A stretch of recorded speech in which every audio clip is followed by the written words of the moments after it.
Hello, मेरा नाम है चंद्रहास। स्टडी स्मार्ट में आपका स्वागत है। आज की इस वीडियो में हम देखेंगे टॉप 50 इंग्लिश वोकैबुलरी के वर्ड्स, उनकी मीनिंग्स, साथ ही साथ उन्हें कैसे यूज किया जाता है। सब कुछ आपको इस वीडियो में मिलेगा। तो चलिए बिना किसी देरी के स्टार्ट करते हैं। वीडियो अच्छी लगे तो लाइक कर दीजिएगा। इस तरह की और वीडियोज़ के लिए चैनल को सब्सक्राइब जरूर करिए। तो हम पहले वर्ड पे आते हैं। पहला वर्ड है फ्रॉड, जो कि एक एडजेक्टिव है। फ्रॉड का मतलब क्या होता है कि अगर कुछ भी ऐसा एंजाइटी, टेंशन, इस तरह की चीज़ें हैं जो बहुत डिफ़िकल्टी शो करती हैं, उस चीज़ से आप भर जाएं, भरे हुए से ऐसे लगें, तो उस फीलिंग को कहा जाएगा, उस एडजेक्टिव को कहा जाएगा फ्रॉड। मतलब एकदम तनावपूर्ण सी चीज़ें आपको लग रही हैं। जैसे इसको आप वर्ड में यूज़ करेंगे, the negotiation process was fraught with tension as both side refuse to compromise. तो फ्रॉट विथ टेंशन का मतलब एकदम टेंशन से, तनाव से भरपूर वो सिचुएशन रही थी कि क्योंकि दोनों तरफ की जो बोथ साइड्स थी वो कॉम्प्रोमाइज़ करने को तैयार नहीं हो रही थी। इसलिए नेगोशिएशन का जो प्रोसेस था बहुत ही ज़्यादा टेंशन से भरा हुआ, तनावपूर्ण था। एक और इसी का यूज देखिए, the political situation in the country remains fraught with uncertainty. कि जो पॉलिटिकल सिचुएशन है, किसी देश के बारे में बात हो रही है, वो अनसर्टेनिटी से भरा हुआ था कि उस देश में कुछ भी हो सकता है कभी भी।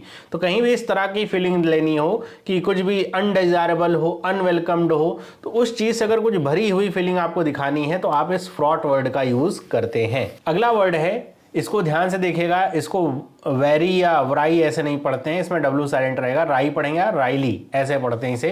तो ये क्या है? एडवर्ब है।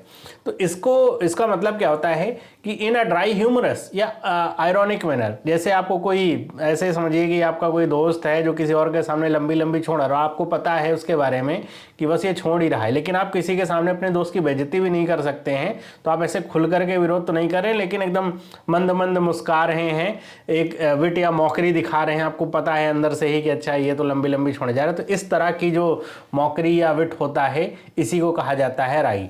तो इसको मतलब व्यंग्यात्मक पूर्ण से, विडंबना तरीके से देखना, हंसना, तो इन सब चीज़ों में इसको यूज़ किया जाता है। तो वर्ड कैसे इसका बनेगा? जैसे he smiled wryly as he recounted his disasters attempt at cooking dinner. कि मतलब अपना जो डिजास्टर्स अटेम्प्ट था, वो डिनर कुक कर रहा था, उसको रिकाउंट करते हुए, मतलब याद करते हुए उसको ऐसे हंसी आ गई। या फिर ऐसे देखिए कि he listened wryly as his boss explain the new completely illogical policy. कि कोई बॉस है, वो इलॉजिकल पॉलिसी को समझाया जा रहा होगा अपने एम्प्लॉयज़ को समझ में आ रहा है कि ये बहुत इलॉजिकल पॉलिसी है। तो वो कोई व्यक्ति है या एम्प्लॉय है, वो ऐसे मंद मंद मुस्कुरा रहा है, मॉक करने के लिहाज से, या फिर एक तरीके से व्यंग्यात्मक पूर्ण से वो मुस्कुरा रहा है। तो इसलिए इसका इस्तेमाल किया जाता है राइली या राई ऐसे के लिए। आगे बढ़ते हैं। अगला वर्ड है हाइंडसाइट। हाइंडसाइट नाउन की तरह प्रयोग होता है। हाइंडसाइट का मतलब क्या होता है कि जब आपके साथ कोई सिचुएशन, कोई घटना हो जाए, उसके बाद आपको ये बुद्धि आए कि अरे ये मैंने पहले क्यों नहीं सोचा, या ये मुझे पहले क्यों नहीं पता था, पश्चाताप हो रहा हो। या फिर कोई घटना आपके साथ हो जाए, उसके बाद आपको समझ में आए कि अच्छा ये जो मेरे साथ हुआ था इसका मतलब तो ये था, और आप उस समय समझ नहीं पाए थे। तो यही लिखा हुआ है कि implies that something is obvious और clear now even though it wasn't at that time. कि अब आपको तो क्लियर है, ऑब्वियस है, जो कि हो चुका है, उस समय जब आपके साथ हो रहा था तब आपको क्लियर नहीं था, है ना। तो या फिर इसको एक तरीके से ऐसे भी कह सकते हैं, किसी भी चीज़ को नोटिस या रिकॉग्निशन देना कि अब आपको समझ में आ गया है। तो बाद में समझ, पश्चाताप, इसका हिंदी वर्ड ऐसे कर सकते हैं इस्तेमाल। बाकी इसको यूज करना है तो लिखा in hindsight it's clear that we made the wrong decision. In hindsight जब प्रयोग हो रहा है, मतलब क्या है कि अब आपको समझ में आ रहा है कि आपने जो डिसीजन लिया था वो गलत था। उस समय नहीं समझ में आया था, जब लिया था उस समय सही लग रहा था, लेकिन अब आपको समझ में आ रहा है। या फिर एक आपका आइडम प्रयोग होता है हाइंडसाइट इज 2020। ये आइडियम है, ध्यान रखिएगा। तो आइडम ये प्रयोग क्यों किया जाता है? मतलब ये बताने के लिए, मीनिंग उसकी होती है it's easy to understand things after they have happened.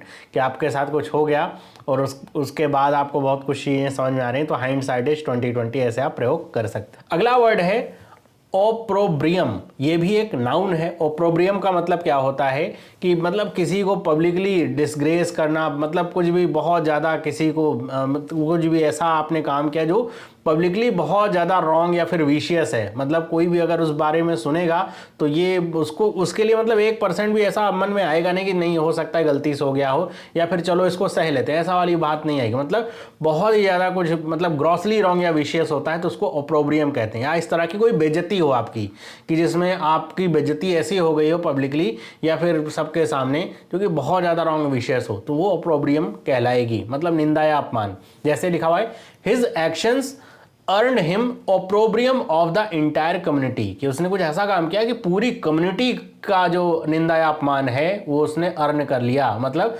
पूरा समाज ही उसे बहुत बुरा समझ रहा है। अगला इसी को ऐसे यूज कर सकते हैं, the companies unethical practices brought international opprobrium, मतलब कंपनी का जो अनएथिकल प्रैक्टिसेस थे उससे इंटरनेशनल लेवल पे उसकी भारी बेइज्जती हो गई। मतलब इस हद तक बेइज्जती हो गई कि कोई भी उसे सही या फिर डिफेंड करने की नहीं सोच सकता है। इतना कुछ गलत काम कोई कर दे और उसके बाद जो अपमान हो तो उसको ओप्रोब्रियम कहा जाता है। अगला वर्ड है डिप्राइव्ड। ये एक कॉमन वर्ड है, बहुत सारे एग्जाम में पूछा जा चुका है, एडजेक्टिव है।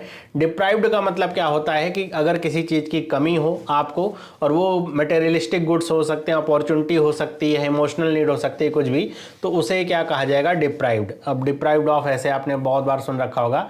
या फिर लिखा है to be prevented from having और यूजिंग समथिंग, कि आपको अगर कुछ भी इस्तेमाल करने से रोका जाए, यूज करने से रोका जाए, प्रिवेंट किया जाए, तो उसको भी डिप्राइव्ड कहेंगे। तो हिंदी में मतलब आप समझ रहे हैं, वंचित होना, अभावग्रस्त, हीन होना। हीन मतलब यहाँ पे ये भावना से है कि मतलब इमोशनल नीड की कमी होना, तो वो डिप्राइव्ड है।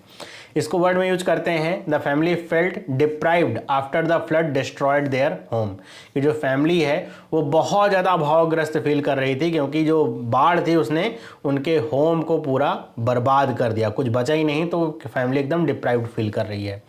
अगला इसको यूज कर सकते हैं ही was deprived of proper education. मैंने क्या कहा था, डिप्राइव्ड ऑफ का प्रयोग आपने बहुत सुना होगा। तो he was deprived of proper education, कि उसको प्रॉपर एजुकेशन से वंचित रखा गया due to his family financial struggles, कि उसकी फैमिली इतनी फाइनेंशियली स्ट्रांग नहीं थी जिस वजह से उसको प्रॉपर एजुकेशन नहीं मिल पाई। तो इस तरह से अभावग्रस्त या वंचित रखने के लिए इस्तेमाल करते हैं। एक इसमें और इस्तेमाल करते हैं जो यहाँ पे मैं बता सकता हूँ आपको, कि लिखा है after the accident he felt deprived of his independence and physical abilities. ये इमोशनल नीड्स को कन्वे कर रहा है कि एक्सीडेंट के बाद उसको अपनी जो स्वतंत्रता थी, फिजिकल एबिलिटीज़ थी, उसको लेकर के उसको हीन भावना आ गई, या फिर अभावग्रस्त या फिर वंचित सा फील होने लगा कि एक्सीडेंट से पहले जैसे खुल करके चल सकता होगा या जो भी काम था अपने ऊपर कर सकता था, अपने पैरों पर खड़ा हो सकता था, लेकिन अब नहीं कर पा रहा होगा, तो अब उसे एहसास हो रहा था। तो ये भी ऐसे यूज होता है। तो कुछ भी, चाहे वो मटेरियलिस्टिक हो, चाहे इमोशनल नीड हो, कुछ भी कमी है, वंचित रखा गया है, तो डिप्राइव्ड ऑफ या डिप्राइव का प्रयोग किया जाता है। अगला वर्ड आता है इसमें मिटिगेट। बहुत इंपॉर्टेंट वर्ड है, कई सारे एग्जामों में एसएससी, सीजीएल, सीएचएसएल, बैंक में ये कई बार पूछा जा चुका है। मिटिगेट एक वर्ब है। मिटिगेट का मतलब क्या होता है कि कोई भी बुरी स्थिति हो, है ना, कोई बहुत बुरी स्थिति चल रही हो, लेकिन आप कुछ ऐसा प्रयास करें कि जो बुरी स्थिति है वो कम बुरी हो जाए, ख़त्म ना हो जाए, लेकिन जितना ज़्यादा पेनफुल या सिवियर कंडीशन होगी उसमें थोड़ी सी कमी हो जाए, उसे बर्दाश्त किया जा सके, तो उसे कहा जाएगा मिटिगेट करना। समझ रहे हैं कि आग में थोड़ा सा पानी डालना, इस तरीके से यूज होता है। Essentially to lessen the impact of something negative, कोई नेगेटिव हो रहा है उसके इम्पैक्ट को कम करने के लिए। ध्यान रखिए, कुछ पॉजिटिव हो रहा है उसके इम्पैक्ट को कम करने के लिए नहीं, कुछ नेगेटिव हो रखा है तो उसके इम्पैक्ट को कम करने के लिए, ताकि थोड़ा बहुत उसमें जान आ जाए, तो उसको मिटिगेट करना कहते हैं। कम करना, हल्का करना, शांत करना, ऐसे इस्तेमाल कर सकते हैं। यूज कैसे होगा? Regular exercise and healthy diet can help mitigate the effect of stress, कि स्ट्रेस का इफेक्ट कम कर सकता है कौन? रेगुलर एक्सरसाइज और हेल्दी डाइट। तो मिटिगेट कर रहा है स्ट्रेस के इफेक्ट को, मतलब स्ट्रेस तो रहेगा, ऐसा नहीं कि एकदम प्रॉपरली पूरा खत्म हो जाएगा, मिटिगेट करेगा मतलब बहुत कम कर देगा। अगला और कैसे कर सकते हैं? The doctor prescribed medication to medicate the patient's pain, कि जो भी पेशेंट्स का पेन है, जो भी बीमार है उसका जो दर्द है उसको कम करने के लिए डॉक्टर ने मेडिसिन प्रिस्क्राइब करी। तो मिटिगेट करने का मतलब दर्द कम किया जा रहा है। इसी के साथ एक और इस्तेमाल कर सकते हैं, international efforts are under way to mitigate the effects of climate change. जो क्लाइमेट चेंज के जो इफेक्ट्स हैं उनको कम करने के लिए इंटरनेशनल एफर्ट्स किए जा रहे हैं। तो मिटिगेट क्या किया जा रहा है, मिटिगेट क्या किया जा रहा है, जो क्लाइमेट चेंज के इफेक्ट्स हैं। तो क्लाइमेट चेंज के कुछ पॉजिटिव इफेक्ट्स नहीं है, क्लाइमेट चेंज के सारे नेगेटिव इफेक्ट्स ही चल रहे हैं, तो उन्हें मिटिगेट किया जा रहा है। तो इसको इस तरीके से मिटिगेट का प्रयोग किया जाता है, किसी भी नेगेटिव चीज के इंपैक्ट को कम करने को दिखाने के लिए। अगला वर्ड है कॉन्टम्पलेट, जो कि एक वर्ब है, बहुत बार एग्जाम में पूछा जा चुका है और ये आपको डेली टू डेली अगर आप अखबार पढ़ते हैं तो इसका आपको इस्तेमाल देखने को मिलेगा। और आपको इस वर्ड के अनुसार ना चीज़ें करनी भी चाहिए। इस वर्ड की मीनिंग क्या होती है, इसका मतलब होता है चिंतन करना, मनन करना, to think deeply about something, to consider carefully. चाहे आप किसी चीज़ के बारे में सोच रहे हो, एकदम जैसे होता नहीं कि आपको कभी कभी पढ़ते पढ़ते ऐसे लगने लग जाता है यार एग्जाम क्लियर होगा नहीं होगा, आगे हमारा अगले 5 साल में फ्यूचर क्या होगा, इसी तरीके से करना चाहिए। पढ़ते पढ़ते ऐसे भावनाएं आने लगती है, कंटम्पलेट करने लग जाते हैं आप कि आप किसी एक अपने फ्यूचर को लेकर के आपने सोचने लग गए। तो ये केवल एक तरह नहीं कि फ्यूचर को लेकर कुछ भी आप कुछ भी बहुत डीपली सोच रहे हैं, किसी के बारे में बहुत ध्यान से कंसीडर कर रहे हैं, मनन कर रहे हैं, चिंतन कर रहे हैं, तो उसी को कहा जाता है इंग्लिश में कंटम्पलेट करना।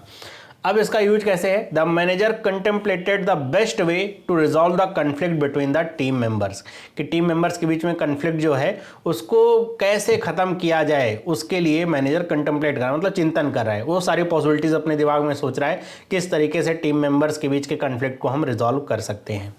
अगला इसका इस्तेमाल हो सकता है he contemplated the meaning of life while gazing at the star, है ना। ऐसा हम लोग कई बार करते हैं कि रात में आसमान देखते हैं, स्टार्स को देखते हुए हम ये सोचने लगते हैं कि हमारे यहाँ धरती पे होने का मतलब क्या है, इतने स्टारों से भरे हुए पूरे ब्रह्मांड में जो हम धरती एक पे हैं, एक छोटे से ग्रह पे हैं, तो उसमें हमारा मतलब क्या है। तो ऐसे भी इस्तेमाल किया जाता है, मनन करना, चिंतन करना। अगला वर्ड है हेटेरोडॉक्सी, ये एक नाउन है, इसका हो सकता है आपने बहुत कम इस्तेमाल देखा होगा लेकिन बहुत अच्छा वर्ड है। हेटेरोडॉक्सी का मतलब होता है कि कोई भी ऐसा ओपिनियन जो कि ऑर्थोडॉक्स जो ओपिनियन है या फिर जो सामाजिक विचारधारा है उससे अलग हो, है ना। हर एक समाज की अपनी एक कुछ ना कुछ विचारधाराएं होती हैं और उस विचारधारा से अगर आप कुछ अलग काम करते हैं, फॉर एग्जांपल कि जैसे हमारे भारतीय समाज में क्या है कि अगर आपकी नौकरी लग गई, जॉब लग गई, तो आपको शादी करनी चाहिए। ये एक मतलब एक प्रॉपर कह सकते हैं पूरे ऑल ओवर द इंडिया की यही विचारधारा है कि जॉब लगी शादी करनी चाहिए। अगर आप जॉब लगने के बाद भी शादी नहीं कर रहे हैं तो मतलब आप हेटेरोडॉक्सी कर रहे हैं कि आप जो ऑर्थोडॉक्स पोजीशन है, जो कह सकते हैं सामाजिक विचारधारा है, उससे अलग ओपिनियन रख रहे हैं कि आप सोच रहे हैं कि नहीं हम अभी शादी नहीं करेंगे, हम कुछ सालों बाद शादी करेंगे, करेंगे ही नहीं। तो इस तरह के जो विचार होते हैं उन्हें कहा जाता है हेटेरोडॉक्सी, मतलब अलग राय, धर्म विरुद्ध मत। धर्म विरुद्ध का मतलब यहाँ पे किसी धर्म से नहीं है, मतलब कोई भी नियम कानून ऐसा बनाया रखा गया हो जो लिखित हो भी सकता है, नहीं भी हो सकता है, उसके खिलाफ आपके ओपिनियन होंगे तो उसी को कहा जाएगा ये। इसका इस्तेमाल कैसे होता है, जैसे देखिए लिखा है the philosopher's heterodoxy challenges the accepted norms at the time. अब ये तो आप सबको पता होगा, जो फिलोसफर्स होते हैं ना उनकी विचारधाराएं कई बार जो सामाजिक विचारधाराएं होती हैं उनसे अलग ही होती हैं, है ना। तो इसी तरह की बात करें, जो फिलोसफर का जो ये हेटेरोडॉक्सी था, मतलब जो अलग राय या धर्म विरुद्ध मत था, इसने उस समय का जो नॉर्म्स तो एक्सेप्टेड नॉर्म्स थे उनको चैलेंज किया। अगला है इनेप्ट, ये कई बार इस्तेमाल किया जा चुका होगा, आपने देखा होगा, एग्जाम में पूछा जा चुका है। इनेप्ट एक एडजेक्टिव है, इसका मतलब होता है किसी भी स्किल या फिर कॉम्पिटेंस में कमी, लैक दिखाना कि आप उतने ज़्यादा सुटेबल नहीं है, अप्रोप्रिएट नहीं है। जो नेसेसरी स्किल्स होनी चाहिए किसी भी काम को करने के लिए, आप उसमें एकदम नए हैं, अभी कोई एक्सपीरियंस नहीं है। अक्षम, अनाड़ी, नालायक ऐसे इस्तेमाल कर सकते हैं। जैसे लिखा है the new employee was inept at handling the complex machinery causing several delays in the production line, कि जो नया एम्प्लॉय था वो इनेप्ट था किसमें, कॉम्प्लेक्स मशीनरी को हैंडल करने में, कि वो जानता ही नहीं था कैसे कॉम्प्लेक्स मशीनरी को हैंडल करना है, इस वजह से प्रोडक्शन लाइन में उसने डिले करवा दिया, तो इसलिए इनेप्ट का प्रयोग किया गया है। वहीं अगर कोई रेगुलर एम्प्लॉय होता, नया एम्प्लॉय की जगह, जो पता होता कैसे मशीनरी काम करती है, तो ये डिले नहीं होता, तो उसको एक्सपीरियंस्ड कहते हैं हम। अगला है, ये है कॉग्निजेंस। यहाँ पे कई बार ना एस की जगह पे जेड का प्रयोग भी होता है, और ये आप ध्यान रखिएगा, कई जगह ऐसी स्पेलिंग आपको मिलती है जहाँ एस की जगह जेड का प्रयोग, जेड की जगह एस का प्रयोग आपको देखने को मिलता है। वर्ड के मीनिंग अलग अलग नहीं होते। जैसे कॉग्निजेंस में इसकी जगह जेड होता है, मतलब सेम ही है, वो बस ब्रिटिश और इंग्लिश, जो ब्रिटिश और यूएस की जो इंग्लिश है ना, उसके बीच का डिफरेंस होता है, बस इतना ही है। कॉग्निजेंस का मतलब होता है, ये आपने बहुत सुन रखा होगा कि सुप्रीम कोर्ट ने कॉग्निजेंस लिया है, हाई कोर्ट ने कॉग्निजेंस लिया है, मतलब नॉलेज करना, अवेयरनेस करना किसी चीज़ की, या फिर किसी चीज़ को नोटिस या रिकॉग्निशन देना, मतलब कि आप अपने आप किसी चीज़ को नोटिस या रिकॉग्नाइज कर रहे हैं, उसको आ जाए कॉग्निजेंस लेना, है ना। तो इसका इस्तेमाल, संज्ञान या जानकारी इस्तेमाल ऐसे होगा, the court took cognizance of the new evidence presented by the defence attorney, कि डिफेंस अटॉर्नी ने जो नया एविडेंस दिया तो कोर्ट ने उसका कॉग्निजेंस लिया, मतलब संज्ञान लिया कि जो नया जो एविडेंस है वो क्या है, उससे केस पे क्या प्रभाव पड़ेगा। और इसको इस्तेमाल ऐसे करेंगे, she showed little cognizance of the danger she was in, कि उसने बहुत थोड़ा कॉग्निजेंस दिखाया, मतलब उसने अवेयरनेस दिखाई नहीं, कि वो उसको पता ही नहीं चल पा रहा था कि वो कितने ज़्यादा डेंजर में है। तो ये ऐसे भी इस्तेमाल कर सकते हैं नॉलेज या फिर अवेयरनेस के सेंस में कॉग्निजेंस का। अगला वर्ड है एक्सोडस। ये एक नाउन है, कई बार एग्जाम में पूछा जा चुका है और रेगुलर राइटिंग में भी इसका इस्तेमाल आपको देखने को मिलता है। इसके दो मीनिंग होते हैं, मतलब दोनों मीनिंग अलग अलग नहीं है, लेकिन ध्यान रखने वाली बात क्या है कि अगर ये कैपिटल ई से लिखा गया है, कहीं भी आर्टिकल में, पैराग्राफ में कैपिटल ई से है, तो ये एक बिब्लिकल स्टोरी को बताता है कि जब इज़राइल के जो लोग थे उनका डिपार्चर हुआ था इजिप्ट की स्लेवरी से, लेड बाय मोजेस, तो मोजेस ने उसको लेड किया था। तो जो इजिप्ट से इजरायली लोगों का डिपार्चर हुआ था, बड़ी संख्या में, बहुत सारे इजरायली लोगों का स्लेवरी से, तो उसको जब कैपिटल ई से दिखाया जाता है तो उस कहानी के बारे में बात हो रही होती है, एक्सोडस की। और अगर कहीं से स्मॉल ई के साथ दिखाया जाता है, लोअर केस में ई के साथ दिखाया जाता है, तो बात वही है कि जब लोअर ई से दिखाया जा रहा है तो बस इस बिब्लिकल स्टोरी में इजरायली लोगों की बात नहीं हो रही है, ये कॉमन सेंस में, मतलब कॉमन लैंग्वेज में बात हो रही है कि कहीं भी लार्ज स्केल पे अगर लोगों का डिपार्चर हो रहा है, इमिग्रेशन हो रहा है, एक प्लेस से दूसरे प्लेस लोग जा रहे हैं, किसी भी एडवर्स सर्कमस्टेंसेस की वजह से बेटर अपॉर्चुनिटीज की तलाश में, तो उसको क्या कहा जाता है, एक्सोडस कहा जाता है।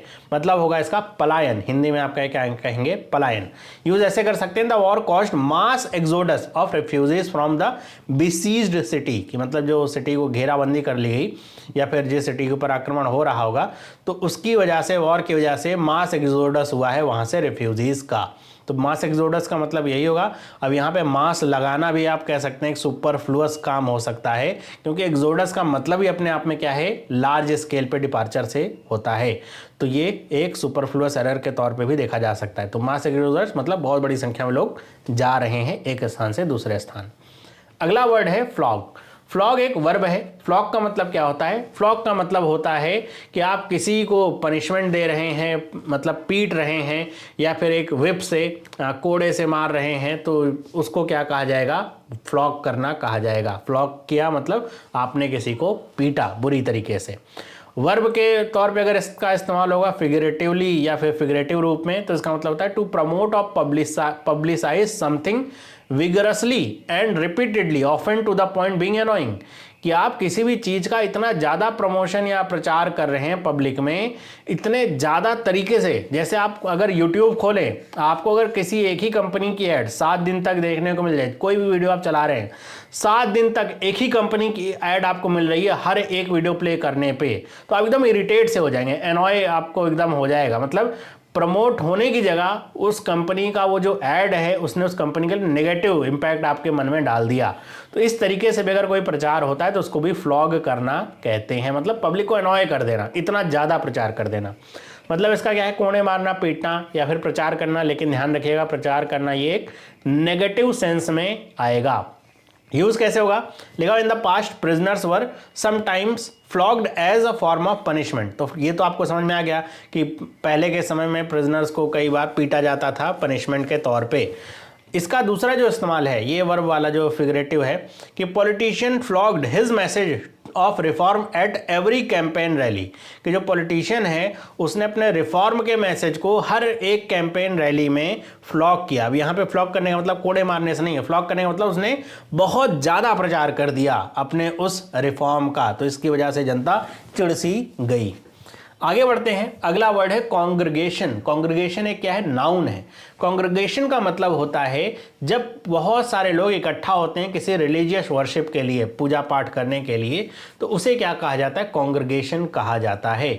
इसका मतलब धार्मिक मंडली या फिर धार्मिक आयोजन जहाँ पे बहुत सारे लोग ऐसे इकट्ठा हो जाएं पूजा करने के, कॉन्ग्रीगेशन कहलाता है। इसका यूज लिखा है द रबाई, ये ध्यान रखिएगा, ये रब्बी नहीं पढ़ते, रबाई पढ़ते हैं। The rabbi address the congregation on the importance of community. Rabbi किसे कहते हैं, जो यहूदी धर्म के मानने वाले लोग होते हैं ना, तो उनके जो पुजारी होंगे, या जैसे चर्च के फादर होते हैं, हिंदुओं में पुजारी होते हैं, तो वैसे ही रबाई होंगे। तो उन्होंने क्या किया है, एड्रेस किया है कॉन्ग्रीगेशन का on the importance of community, मतलब कम्युनिटी के इम्पोर्टेंस के रूप में उन्होंने कॉन्ग्रीगेशन को यहाँ पे एड्रेस किया है, संबोधित किया है। अगला वर्ड है इम्प्लॉसिबल। इम्प्लॉसिबल, इम्पॉसिबल नहीं, इम्प्लॉसिबल, मतलब आपको सेम ही मिलेगा इम्पॉसिबल और इम्प्लॉसिबल का, थोड़ा बहुत माइन्यूट सा डिफरेंस है दोनों वर्ड के लिटरल मीनिंग में, है ना। इम्पॉसिबल का मतलब होता है इम्प्रोबेबल, है ना, not convincing, it is suggested something is difficult to accept as a true और रियलिस्टिक। मतलब कुछ ऐसी बात हो जिसे एक्सेप्ट करना कि ये सही है या फिर रियलिस्टिक है, वो बहुत ज़्यादा डिफिकल्ट है आपके लिए, तो ऐसे चीज़ों के लिए क्या कहेंगे, अविश्वसनीय है वो, तो इम्प्लॉसिबल का इस्तेमाल किया जाता है। जैसे लिखा his excuse for being late was so implausible that no one believed him, कि उसने जो एक्सक्यूज दिया लेट आने का वो इतना ज़्यादा अविश्वसनीय था, किसी ने बिलीव नहीं किया, है ना, समझ पा रहे हैं। अब इसमें आप ये सोच सकते हैं इम्पॉसिबल का भी तो सेम मतलब है, हाँ सेम ही मतलब है इम्पॉसिबल का भी। अब बस इतना आप समझ के रखिए, इम्पॉसिबल का मतलब ऐसे हो सकता है कि जो हो ही नहीं सकता है वो, उसको क्या कहेंगे, इम्पॉसिबल। इम्पॉसिबल का मतलब ये है कि वहाँ पे डिफिकल्टी है एक्सेप्ट करने में कि ये ट्रू हो सकता है, मतलब इसमें थोड़े बहुत चांसेस ऐसे हो सकते हैं कि ये हो सकता है। जैसे अगर आपसे कोई कह दे, आपका कोई दोस्त जो बहुत ज़्यादा आलसी हो, है ना, बहुत ज़्यादा आलसी हो, वो आपसे क्या कह दे कि आज मैं सुबह 5 बजे उठा और जा करके 10 किलोमीटर रनिंग करके आया, तो आप कहेंगे दिस इज इम्पॉसिबल, मतलब ये विश्वसनीय नहीं भाई, ये मैं नहीं सोच सकता ये करके आए होगे। लेकिन फिर भी अगर कोई व्यक्ति चाहे रनिंग करना, जॉगिंग करना, वो कर सकता है ना। अभी आपका दोस्त क्या कहे कि आज सुबह मैं 5 बजे उठा, 10 किलोमीटर की रनिंग करके आया केवल 10 मिनट में। अब बताइए ये क्या होगा, इम्पॉसिबल। भाई 10 किलोमीटर की रनिंग 10 मिनट में नहीं हो सकती, तो यही डिफरेंस है इम्प्लॉसिबल और इम्पॉसिबल का। आगे बढ़ते हैं, अगला वर्ड क्या है, इनिक्विटस। इनिक्विटस एक एडजेक्टिव है। इनिक्विटस का मतलब क्या होता है कि मोरली रॉन्ग या अनफेयर हो, ग्रॉसली अनजस्ट हो, विकेड हो, मतलब अनैतिक बहुत ज़्यादा हो कुछ भी, तो उसको इनिक्विटस कहेंगे। मतलब एक्सेप्ट ही नहीं किया, अन्यायपूर्ण, अनैतिक होगा तो वो क्या होगा, इनिक्विटस। ओके, इसका इस्तेमाल ऐसे होगा, the iniquitous practice of slavery was finally abolished in 19th century. कि जो स्लेवरी की इनिक्विटस प्रैक्टिस थी, अनैतिक जो प्रैक्टिस थी, आपको पता होगा कि 19th सेंचुरी में या उससे पहले जो स्लेवरी हुआ करती थी, इंडिया में भी स्लेवरी हुआ करती थी, पूरे विश्व में हुआ करती थी, वो बहुत ज़्यादा इनिक्विटस जो है प्रैक्टिस हुआ करती थी। जो स्लेव होते थे, खाना नहीं दिया जाता था, बहुत काम करवाया जाता था, कोई परवाह नहीं करी जाती थी, मानव के रूप में उनका व्यवहार ही नहीं होता था, जानवरों से भी बदतर रखा जाता था। तो ये जो प्रैक्टिस है, तो इसीलिए इसके लिए क्या इस्तेमाल किया गया, सिर्फ स्लेवरी नहीं, इनिक्विटस बहुत ज़्यादा अनैतिक है, मतलब एकदम ग्रॉसली रॉन्ग है। The company was accused of इनिक्विटस labour practice. कोई कंपनी है, इसके बारे में क्या बात हो रही है कि वो इनिक्विटस लेबर प्रैक्टिस अपना रही है ना। तो मतलब बहुत ही ज़्यादा अनैतिक लेबर प्रैक्टिस अपना रही है, मतलब अपने एम्प्लॉयज़ को काम पे बुला रही होगी, अब वो उनसे 20-20 घंटे काम करवा रही होगी, खाने का भी समय नहीं मिल रहा होगा, कोई छुट्टी नहीं मिल रही होगी, थोड़ा सा भी कोई बीमार होता होगा पूरी तनख्वाह कट जाए। तो इस तरह की जो प्रैक्टिसेस होती हैं, कई बार ऐसे होती हैं जहाँ पे बहुत ज़्यादा इनिक्विटस लेबर प्रैक्टिस होती हैं कंपनीज में, तो इसलिए इनिक्विटस मतलब बहुत ज़्यादा अनैतिक, अन्यायपूर्ण प्रैक्टिस हुई होगी। अगला वर्ड है ओवर्ट। ओवर्ट एक क्या है, एडजेक्टिव है। ओवर्ट का मतलब, और इसी में एक अगर मैं आगे सी लगा दूं कोवर्ट का मतलब, तो आपस में अपोजिट हो जाता है। ओवर्ट का मतलब क्या होता है, कुछ भी ओपनली करना है, ओपनली शो करना, किसी भी चीज़ को ओपनली करना, कंसील ना करना या फिर सीक्रेट ना रखना, खुले तौर पे दिखाना, तो उसको क्या कहा जाता है, ओवर्ट करना कहा जाएगा। मतलब स्पष्ट हो, एकदम प्रत्यक्ष हो, जिसके बारे में कुछ सोचना ना पड़े। ये नहीं है कि उसका कुछ हिडन मीनिंग है या फिर हिडन तरीके से दिखाया जा रहा है। लिखा है there was no overt evidence of wrongdoing, कि किसी के बारे में बात हो रही है, गलत करने का कोई ओवर्ट एविडेंस था ही नहीं, मतलब खुले तौर पे ऐसा लग ही नहीं रहा था किसी ने कुछ गलत किया है। She made an overt attempt to sabotage the project, कि किसी के बारे में बात हो रही है कि उसने ओवर्ट अटेम्प्ट किया कि प्रोजेक्ट को सेबोटाज मतलब खराब किया जा सके। ओवर्ट का मतलब उसने छिपाया नहीं, उसने ओपनली किया है भाई कि हाँ ये मैं कर रही हूं। अगर इसी ओवर्ट में अगर मैं सी जोड़ दूं तो ये हो जाता है कोवर्ट। कोवर्ट का मतलब ठीक उल्टा, मतलब क्या हो जाएगा, कुछ भी ऐसा करना एकदम सीक्रेट तौर पे, हाई एकदम हिडन करके किसी काम को करना, तो उसको कहते हैं एकदम कोवर्ट। इसी से आपने एक वर्ड सुना होगा जब मिलिट्री या ऑपरेशन में ज़्यादा इस्तेमाल होता है, कोवर्ट ऑपरेशन, मतलब बहुत चुपचाप तरीके से कोई भी ऑपरेशन को करना कि दुश्मन को भनक भी ना लगे।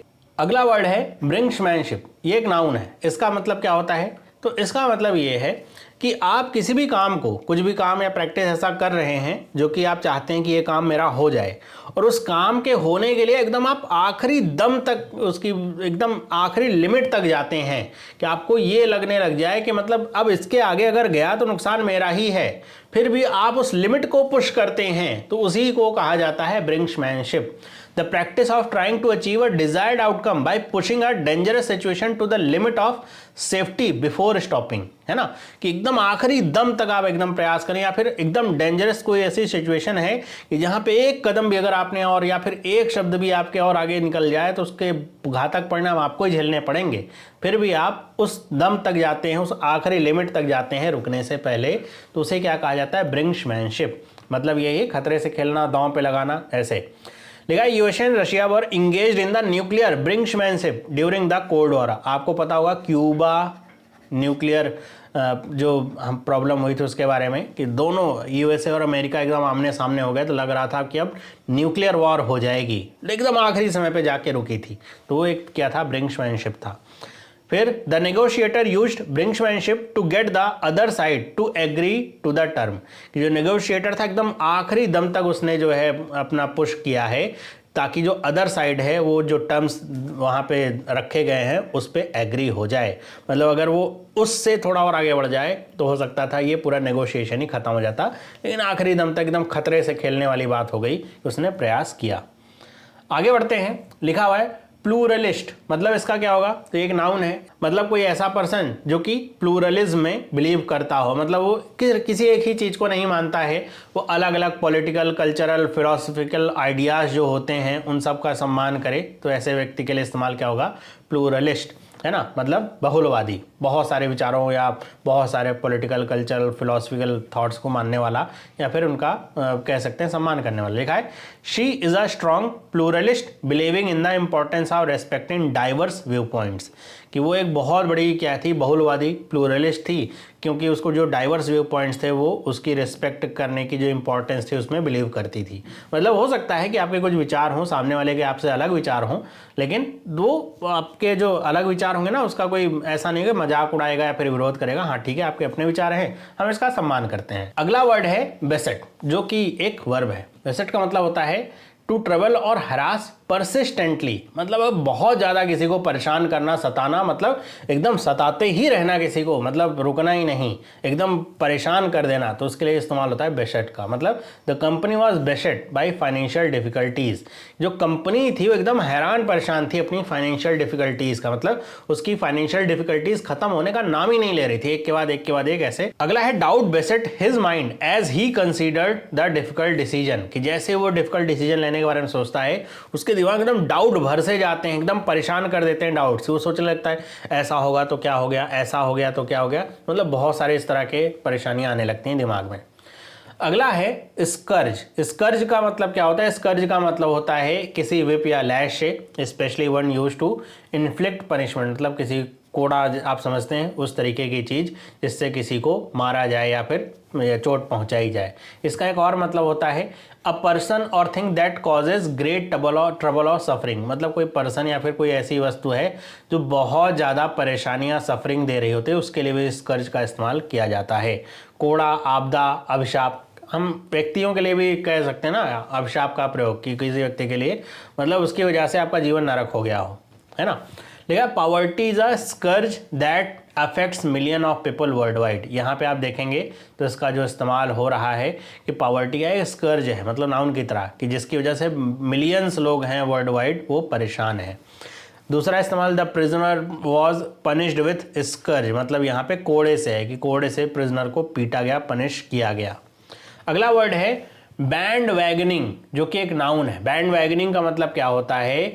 The act of joining supporting something that is popular और सक्सेसफुल, है ना। जैसे पाकिस्तान जो इंडिया को सपोर्ट करता है क्रिकेट में, अभी इस समय पाकिस्तान की जनता सपोर्ट करती, क्यों? क्योंकि इंडियन क्रिकेट टीम पाकिस्तान को हर बार हरा दे रही है, बहुत अच्छा खेल रही है। तो इस तरीके का कि ऑफन विदाउट मच थॉट और जेन्युइन बिलीफ, कि उनका कोई जेन्युइन बिलीफ और थॉट ऐसा नहीं है कि बहुत हमको पसंद कर रहे हैं, लेकिन इस समय उनके सामने कुछ है नहीं, उनको यही लग रहा है कि इसी बहाने कुछ उनको भी लाइमलाइट मिल जाएगी, खुशी मिल जाएगी। तो इस तरह का जो एक्ट होता है, किसी भी व्यक्ति को, किसी संगठन को, किसी भी पार्टी को ऐसा ज्वाइन कर लेना, इसलिए क्योंकि वो सक्सेसफुल है, जीत रही है, पॉपुलर है, बिना किसी अपने थॉट या जेन्युइन बिलीफ के, तो इसको क्या कहा जाता है? बैंड वैगनिंग कहा जाता है। अंधानुकरण, लोकप्रियता का लाभ उठाना, ये सब इसके लिए इस्तेमाल होता है।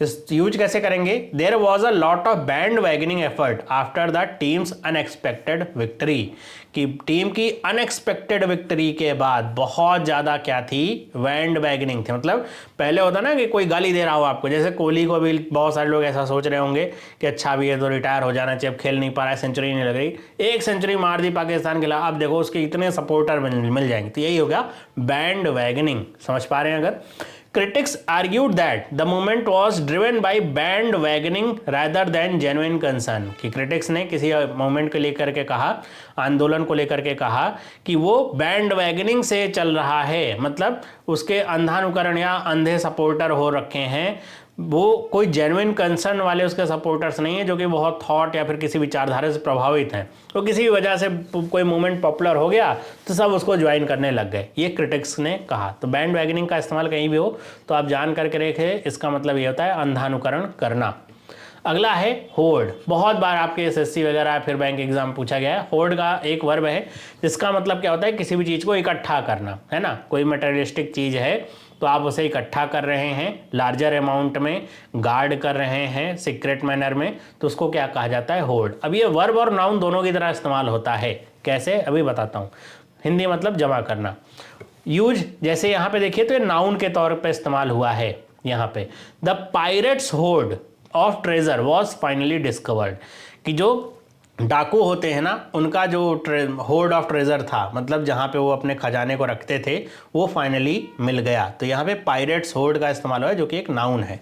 वहीं पे अगर वर्ब की तरह देखें, squirrels horde nuts for the winter, कि जो स्क्वेरल्स होते हैं, गिलहरियाँ होती हैं, वो विंटर के लिए नट्स इकट्ठा कर रही हैं, तो करती हैं। तो ऐसे होर्ड का इस्तेमाल वर्ब के तौर पे यहाँ पे कैसे इस्तेमाल हुआ है? वर्ब के तौर पे इस्तेमाल हुआ है। अगला वर्ड है सिनक्रेटिक। सिनक्रेटिक का मतलब क्या होता है? सिनक्रेटिक का मतलब कि इसको सिनक्रेटिज्म से आप रिलेट करके पढ़ सकते हैं, तो उससे आपको समझ में आ जाएगा कि it is a process of combining और blending different belief, ideas, practices often in religion और फिलॉसफी। किसी रिलीजन या फिलॉसफी में आप बहुत सारे बिलीफ, आइडिया, प्रैक्टिसेस को मिला दें, कंबाइन कर दें, ब्लेंड कर दें, तो इसी को क्या कहा जाएगा? सिनक्रेटिक। जैसे कोई व्यक्ति हो जो एक धर्म का मानने वाला हो, लेकिन दूसरे धर्म की भी कुछ चीज़ें फॉलो कर रहा हो, उनके आइडियाज़ भी फॉलो कर रहा हो, फिर तीसरे धर्म के कुछ प्रैक्टिसेस फॉलो कर रहा हो, या फिर कोई व्यक्ति हो जो एक किसी फिलॉसफी मानता हो लेकिन 3-4 और फिलॉसफियों को कंबाइन करके वो अपनी को एक नई फिलॉसफी चला रहा है ना, तो सिनक्रेटिज्म कहलाएगा। मतलब समरूपण, समन्वयात्मक, ऐसे आप कह सकते हैं। हिंदी मतलब थोड़ा सा इसका कठिन है, तो इसीलिए मैंने इसको जनरलाइज करके आपको बताया है। लिखा था artist's work reflect a syncretic approach incorporating elements of different culture, कि जो आर्टिस्ट का वर्क है क्या दिखाता है? सिनक्रेटिक अप्रोच, कि डिफरेंट जो कल्चर्स हैं उनको मिला करके उसने कुछ वर्क किया है, कि सिर्फ एक ही कल्चर की झलक नहीं मिल रही, उसमें बहुत सारे कल्चर की झलक मिल रही है उसके काम में। अगला वर्ड है एग्जैजरबेट। अब कई इसका प्रोनाउंसिएशन करते हैं जिसमें आर को खा जाते हैं, एग्जैजरबेट भी कहते हैं, एग्जैजरबेट भी कहते हैं, दोनों तरीके से हो सकता है। इसका मतलब क्या है? तो अभी मैंने आपको एक वर्ड पढ़ा था ना, मिटिगेट। मिटिगेट का मतलब क्या होता था? किसी भी नेगेटिव सिचुएशन को कम करना। तो ऐसे उसी का उल्टा समझ लीजिए एक तरीके से, to make problem, bad situation, negative feeling worse. मतलब कोई प्रॉब्लम चल रही, कोई बैड सिचुएशन है, नेगेटिव फीलिंग है, उसको और ज़्यादा आपने खराब कर दिया। कहते नहीं आग में घी डालने का काम करना, तो उसी के लिए वर्ड प्रयोग होता है, एकदम बिगाड़ देना। और मिटिगेट के आप एंटोनिम के तौर पे इसे ले सकते हैं। The heavy rain exacerbate the flooding in the already devastated region, कि जो हैवी रेन थी वो पहले से ही डिवास्टेटेड जो रीजन था उसको और उसने ख़राब कर दिया, फ्लडिंग और करा दी, मतलब पहले से ही लोग फ्लडिंग से परेशान थे, ऊपर से और भारी बारिश हो गई तो उससे कंडीशन और ज़्यादा ख़राब हो गई। The new policy is likely to exacerbate the economic inequality, कि जो नई पॉलिसी आई है इसने इकोनॉमिक इनइक्वालिटी की कंडीशन को और ज़्यादा ख़राब कर दिया। मतलब पहले से देश में इकोनॉमिक इनइक्वालिटी रही होगी, नई पॉलिसी आई उसने सुधार करने की जगह, मिटिगेट करने की जगह और ज़्यादा उसको ख़राब कर दिया कि और ज़्यादा इकोनॉमिक इनइक्वालिटी उस देश में आ जाएगी। मतलब अमीर अमीर हो रहेंगे, गरीब और गरीब हो जाएंगे। फिर अगला वर्ड है पोटेंट, जो कि एक एडजेक्टिव है। पोटेंट का मतलब क्या होता है? हैविंग ग्रेट पावर, इन्फ्लुएंस और इफेक्ट। मतलब किसी भी व्यक्ति के लिए इस्तेमाल कर सकते हैं आप कि पोटेंट मतलब इस्तेमाल करें किसी व्यक्ति के लिए, मतलब उसका बहुत ज़्यादा इन्फ्लुएंस पावर या फिर बहुत ज़्यादा अच्छा इफेक्ट हो, ग्रेट पावर उसके पास, तो उसके लिए इस्तेमाल करेंगे शक्तिशाली या प्रभावशाली। लिखा है he is a potent political force in the region, किसी के लिए इस्तेमाल किया पोटेंट पॉलिटिकल फोर्स, मतलब वो व्यक्ति उस अपने रीजन में बहुत ज़्यादा प्रभावशाली या शक्तिशाली है, मतलब जनता से बहुत ज़्यादा कनेक्टेड है। लिखा है she wielded a potent combination of charm and intelligence, किसी की तारीफ करने के लिए भी आप इस्तेमाल कर सकते हैं। Potent combination of charm and intelligence, मतलब एक बहुत ज़्यादा प्रभावशाली कॉम्बिनेशन होगा चार्म और इंटेलिजेंस का, वो किसी व्यक्ति या फिर किसी औरत के लिए यहाँ पे तारीफ करी जा रही है। अगला वर्ड है वेरीगेटेड। वेरीगेटेड एक एडजेक्टिव है, इसका इस्तेमाल किया जाता है क्या दिखाने के लिए? हैविंग और marked by variety of colours और मार्किंग, मतलब बहुत ज़्यादा मार्किंग या फिर बहुत ज़्यादा वैरायटी ऑफ कलर्स अगर चीज़ें में हो तो उसको दिखाने के लिए वेरीगेटेड का प्रयोग किया जाए। जैसे हिंदी में कहेंगे चितकबरा, रंगीन, तो इसके लिए इस्तेमाल होता है। लिखा था artist used variegated brush strokes to create a sense of depth and texture in the painting, कि जो आर्टिस्ट ने वेरीगेटेड मतलब बहुत ज़्यादा कलरफुल ब्रश स्ट्रोक्स का इस्तेमाल किया होगा ताकि जो डेप्थ और टेक्सचर दिखाया जा सके पेंटिंग में। अगला वर्ड है इंट्रेंच्ड। इंट्रेंच्ड का मतलब क्या होता है? फर्मली, स्ट्रांगली और डीपली स्टैब्लिश्ड, डिफिकल्ट और अनलाइकली टू बी चेंज्ड। ये ऐसे समझ के रखिए, ये किसी हैबिट के लिए इस्तेमाल हो सकता है, किसी पर्सन के लिए इस्तेमाल हो सकता है, किसी सिचुएशन के लिए इस्तेमाल हो सकता है। मतलब कोई ऐसी आपकी हैबिट है जो चेंज है, अब आपको रील देखने की आदत पड़ गई, आप सुबह उठे, आपने 2 घंटा उठने के बाद केवल रील ही देख डाली, तो अब इसके बाद आप उसको छुड़ाना चाह रहे हैं आदत को कि नहीं नहीं मेरे 2 घंटे सुबह के बर्बाद हो रहे हैं, मैं इसे छुड़ाना चाहता हूँ, वो चेंज ही नहीं हो पा रही, इंट्रेंच्ड हो गई हैबिट वो, है ना, मतलब एकदम डीपली रूटेड हो गई, अब वो बदल नहीं पा रही है। तो इस तरह की चीज़ों के लिए इंट्रेंच्ड का इस्तेमाल किया जाता है। स्थिर, स्थिर का मतलब यहाँ पे आप समझ रहे हैं, मतलब स्टेशनरी से स्थिर का मतलब नहीं है, स्थिर का मतलब डीपली रूटेड से है, मतलब चेंज नहीं हो पा रही उससे है। लिखा हुआ है racism remains entrenched in many societies, कि रेसिज्म मतलब जो है वो अभी भी बहुत सारी सोसाइटी इंट्रेंच्ड है, मतलब कोई कितना भी कह ले कि हम मॉडर्न हो गए हैं, रेसिज्म अभी भी होता है। अब ये आप कहेंगे कि हाँ होता है, हमने देखा है यूएसए में होता है, इंडियंस के साथ बहुत सारे इंडियंस अभी मारे जा रहे हैं, उनके साथ मिसबिहेव हो रहा है। यूएसए छोड़ दीजिए, अपने ही देश में कितना होता है, आप नॉर्थ से साउथ चले जाइए, साउथ से नॉर्थ चले आइए, ईस्ट से वेस्ट, या फिर ऐसे आप जाएंगे आपको रेसिज्म का सामना करना पड़ता है। तो इंट्रेंच्ड है कई सारी सोसाइटीज़ में, ये कहा जा रहा है। अगला है old habits are hard to break because they are so entrenched, जो भी मैंने एग्जांपल दिया, कोई भी ओल्ड हैबिट है बहुत मुश्किल होता है उसे ब्रेक करना, उससे पीछा छुड़ा पाना, क्योंकि वो बहुत ज़्यादा इंट्रेंच्ड है, मतलब बहुत ज़्यादा डीपली रूटेड हैं, अब वो छूट नहीं सकती, आप बेचैन रहेंगे उनके बिना, है ना, उस हैबिट के बिना। अगला वर्ड है इन्विसेज। इन्विसेज का मतलब क्या होता है? टू किसी भी चीज़ को इमेजिन करना, विजुअलाइज करना फ्यूचर में कि अच्छा ऐसा हो सकता है, आपने कुछ प्लान किया फिर आप इन्विसाइज करें अगर मैं ऐसा करूँगा तो ये हो सकता है, तो इसके लिए इस्तेमाल किया जाता है इन्विसेज का। भविष्य का अनुमान लगाना, कल्पना करना आदि। लिखा है the architect envisages the building that would blend seamlessly with its surrounding. कोई आर्किटेक्ट है, अभी बिल्डिंग बनी नहीं है, बनेगी, लेकिन पहले ही उसने इन्विसेज ऐसे कर लिया कि बिल्डिंग जब बनेगी तो उसकी सराउंडिंग्स के साथ वो बहुत अच्छे तरीके से ब्लेंड हो जाएगी, तो वो जो डिज़ाइन होगा उसके दिमाग में, उसको केवल अपने दिमाग में ही उसने वहाँ पे रख करके बिल्डिंग को ऐसा इन्विसेज किया, मतलब ऐसा अनुमान लगाया। लिखा है she could not envisage a consequences of her action, कि वो अपने जो एक्शंस हैं, मतलब जो काम उसने किया होगा उसके कॉन्सिक्वेंस क्या हो सकते हैं, परिणाम क्या निकल सकते हैं, वो इन्विसेज नहीं कर पाई, मतलब उसने सोचा भी नहीं होगा कि उसके इतने बुरे परिणाम निकल सकते हैं। अगला वर्ड है डेटरेंस, बहुत इस्तेमाल होता है, खास तौर पे एक वर्ड मैं आपको बताता हूं, न्यूक्लियर डेटरेंस। इसका इस्तेमाल आप डिफेंस वाली जब न्यूज पढ़ेंगे ना तो उसमें बहुत आप देखेंगे। तो डेटरेंस का मतलब होता है the action of discouraging an action और इवेंट थ्रू इंस्टिलिंग फियर और डाउट। मतलब ऐसे समझिए कि आप हैं और आपका कोई दोस्त है या फिर आपका कोई दुश्मन है, आपको भी पता है कि सामने वाला बहुत मजबूत आदमी है, मतलब उससे मैं भिड़ूंगा तो वो भी मुझे छोड़ेगा नहीं, और सामने वाले को भी पता है कि आप भी बहुत मजबूत हैं कि अगर वो आपसे भिड़ेगा तो आप भी उसे छोड़ेंगे नहीं। दोनों तरफ एकदम बढ़िया, मतलब एकदम हट्टे कट्टे लोग हैं। तो ऐसे में आपके मन में उसका डर, उसके मन में आपका डर है। ये एक तरफा भी हो सकता है और दोनों तरफ से भी हो सकता है। तो ये क्या एक तरह का डिटरेंस है। अगर एक व्यक्ति कमजोर होता और एक व्यक्ति मजबूत होता तो ये डिटरेंस नहीं रहता, जो मजबूत वाला होता कमजोर वाले को पटक के मार देता। तो ऐसे में यहाँ पे डिटरेंस नहीं होता। लेकिन सामने से दोनों मजबूत व्यक्ति हैं तब ये नहीं हो सकता, दोनों के मन में फियर ऐसा रहेगा। तो इसी को क्या कहा जाता है, डिटरेंस कहा जाता है, मतलब रोकथाम, दंड का भय दिखाना आदि। Nuclear weapons are seen as a form of deterrence against attack. कि न्यूक्लियर वेपन्स क्या है, एक डिटरेंस के तौर पे देखे जाते हैं अगेंस्ट अटैक, है ना। कि अगर कोई, अभी इंडिया के पास न्यूक्लियर अगर वेपन नहीं होते तो आपको क्या लगता है कि चाइना, अमेरिका ये सब पीछे रहते हैं आक्रमण करने? नहीं, उनको भी पता है भारत एक न्यूक्लियर पावर है, ऐसे पंगा नहीं ले सकते हैं, है ना। क्योंकि हमारे पास न्यूक्लियर पावर है तो इस वजह से बाकी के देश भी तमीज में रहते हैं। तो इसको न्यूक्लियर डिटरेंस, जैसे यूएसए और रशिया दोनों के पास क्या है, न्यूक्लियर पावर है। अब दोनों एक दूसरे से ऐसे भिड़ नहीं सकते, दोनों को डर क्या है, न्यूक्लियर पावर का, कि भाई अगर यूएसए कोई कहे ना ना रशिया तुम यूक्रेन पे हमला बंद करो वरना हम अभी भेजते हैं अपना जो न्यूक्लियर वेपन है वो, तो रशिया कौन सा काम है, भेज दो।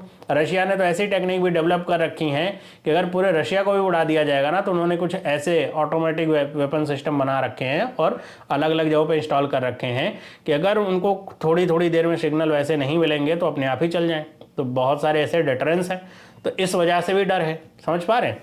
लिखा है the presence of security cameras act as a deterrence to potential shoplifters. कि जहां पे सिक्योरिटी कैमराज लगे हैं, प्रेजेंस है उनकी, जिसके जस्ट शॉपलिफ्टर का मतलब जो दुकान में घुस करके ना चोरी करते हैं, छुपा करके वस्तुओं को बाहर ले आते हैं बिना पैसा दिए, उनको शॉपलिफ्टर कहते हैं। तो जो सिक्योरिटी कैमरा होते हैं वो एक डिटरेंस का काम करते हैं कि जो भी चोरी करने के उद्देश्य से दुकान में है ना, वो कोई लग रहा है यार पकड़ा तो जाऊंगा, चोरी करने का कोई मतलब नहीं।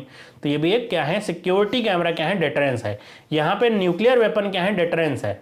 समझ पा रहे कि वो एक डर दिखा रहा है न्यूक्लियर वेपन अटैक के अगेंस्ट, सिक्योरिटी कैमरा एक डर दिखा रहा है पकड़े जाने के अगेंस्ट। तो ये सब क्या है, डिटरेंस का काम कर रहे हैं। अगला वर्ड है स्टैग्नेशन। ये आप अपनी लाइफ में फील करेंगे।